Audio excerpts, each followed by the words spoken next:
Hello students, welcome again. और बच्चों, इस वीडियो में मैं आपके लिए लेकर आई हूँ कार्यपत्रक 4 कक्षा 7 के विद्यार्थियों के लिए, जो कि 1 अक्टूबर 2020 के लिए शेड्यूल की गई है। और इस वर्कशीट में बेटा हम जो है चैप्टर करेंगे दादी माँ। प्यारे बच्चों, इस बार जो पाठ हम पढ़ने जा रहे हैं उसका नाम है दादी माँ। नाम से ही आप समझ गए होंगे कि लेखक अपनी दादी को याद करते हुए लिखते हैं, पर साथ ही साथ वे अपने बचपन को भी याद करते हुए उससे जुड़ी बहुत सारी बातें बताते हैं। आइए जानिए लेखक क्या कहते हैं, और इस आधार पर प्रश्न जो है वो जो पूछे गए हैं उनके उत्तर भी लिखेंगे। अपने अपने मौसम की अलग बातें होती हैं। आषाढ़ में आम और जामुन ना मिले तो चिंता नहीं, अगहन में चिवड़ा और गुड़ ना मिले तो दुख नहीं। तो बच्चों, हर एक मौसम की अपनी बात होती है। बारिश में हम, बरसात के मौसम में हम बरसात का आनंद लेते हैं। गर्मी की अपनी बात है, सर्दियों की अपनी बात है। उनमें जो खाने के लिए अलग अलग चीज़ें आती हैं उनका हम आनंद लेते हैं। तो आषाढ़ में आम और जामुन ना मिले तो बेटा, आषाढ़ जो है हिंदू कैलेंडर के अनुसार एक महीना है, जो कि जून जुलाई के जो बीच का समय होता है उसको आषाढ़ बोलते हैं। तो उसमें आम और जामुन जो है वो आते हैं। और तो लेखक यहाँ पे बताता है कि आषाढ़ में बेशक आम और जामुन ना मिले उसकी चिंता नहीं है।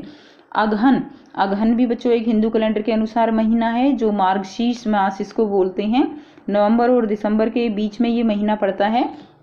इसमें चिवड़ा, चिवड़ा बच्चों क्या है? चिवड़ा एक तरह का स्नैक्स है। स्नैक्स समझते हो ना, जो हम जैसे पोहा है, इस तरह का ही एक तरह का चिवड़ा स्नैक्स है। तो चिवड़ा और गुड़ ना मिले तो, गुड़ ना मिले तो कोई दुख नहीं। चैत के दिनों में लाई, चैत भी बच्चों एक महीने का नाम है।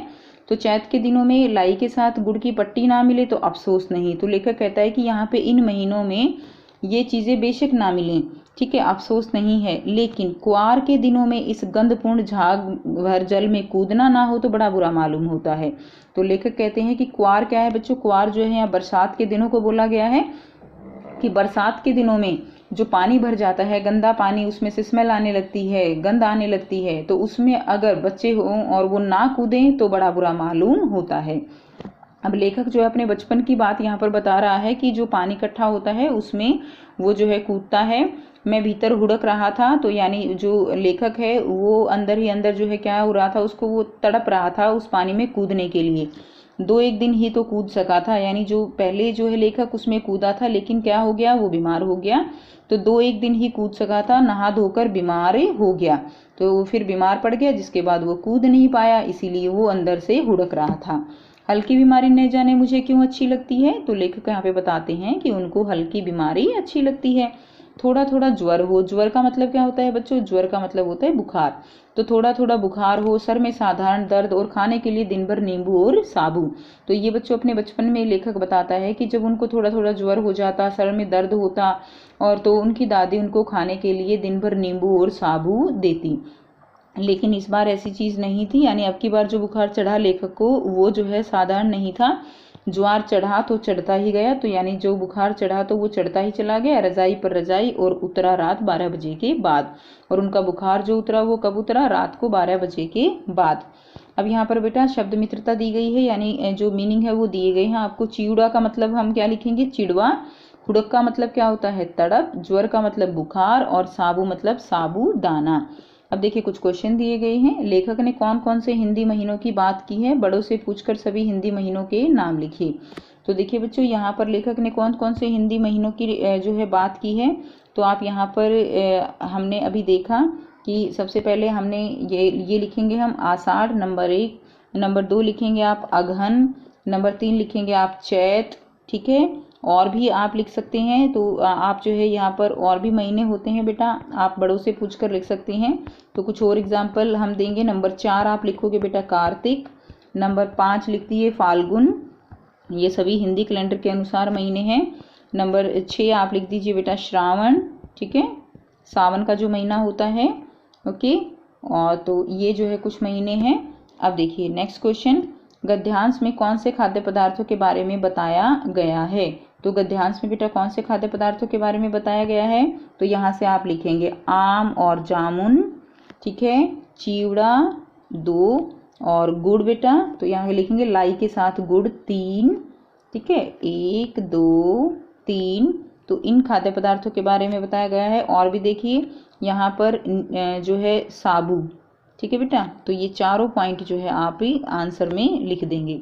नेक्स्ट देखिए, इस बार लेखक का ज्वर कब उतरा? तो बताइए इस बार लेखक का ज्वर जो है वो कब उतरा? वो उतरा रात 12 बजे के बाद। तो ये आंसर लिखेंगे बेटा, लेखक का ज्वर रात 12 बजे के बाद जो है उतरा। नेक्स्ट क्वेश्चन देखिए, आपको यदि ज्वर हो जाए तो कैसा लगता है और आप ज्वर में क्या क्या खाते हैं लिखिए। तो अगर हमें ज्वर हो जाता है तो हमें कैसा लगता है? तो आइए देखिए बेटा इसको कैसे लिखेंगे। आप इसको खुद से भी लिख सकते हो। ज्वर हो जाए तो हमें कैसा लगता है? हमें जो है अच्छा नहीं लगता है, सर में दर्द रहता है, सारा शरीर जो है वो हमारा दर्द करता है। तो आइए बेटे इसको देखते हैं कैसे लिखेंगे। तो बच्चों यहाँ से आप आंसर लिखेंगे, यदि ज्वर हो जाता है तो शरीर में दर्द रहता है, चिड़चिड़ापन हो जाता है, कुछ खाने में अच्छा नहीं लगता और हम खाने में हल्का भोजन जैसे दलिया, जूस, खिचड़ी आदि लेते हैं। तो ये आंसर आप इसमें लिखेंगे। नेक्स्ट बेटा क्वेश्चन नंबर 3 जो है ये हमारा बीच में रह गया। तो इसको देखते हैं, लेखक बीमार कैसे हुआ और उसे कैसी बीमारी अच्छी लगती है। तो ये हमने अभी पढ़ा था कि लेखक बीमार कैसे हुआ, जो गंधपूर्ण झाग भरा जल था उसमें कूदने से वो बीमार हो गया और उनको हल्की बीमारी अच्छी लगती है। तो आइए बेटा देखेंगे इसका आंसर कैसे लिखेंगे। ये है बच्चों थर्ड क्वेश्चन का आंसर, लेखक क्वार के दिनों में जो है गंधपूर्ण झाग भरे पानी में नहाने से बीमार हो गए, हल्की सी बीमारी लेखक को अच्छी लगती थी। ठीक है, तो ये जो है आंसर है बेटा और ये आपकी वर्कशीट थी। आई होप आपको वर्कशीट क्लियर है। फिर भी कोई प्रॉब्लम है तो आप कमेंट करके पूछ सकते हो। वीडियो अच्छी लगी तो लाइक शेयर कीजिए, चैनल को सब्सक्राइब कीजिए एंड थैंक्स फॉर वॉचिंग।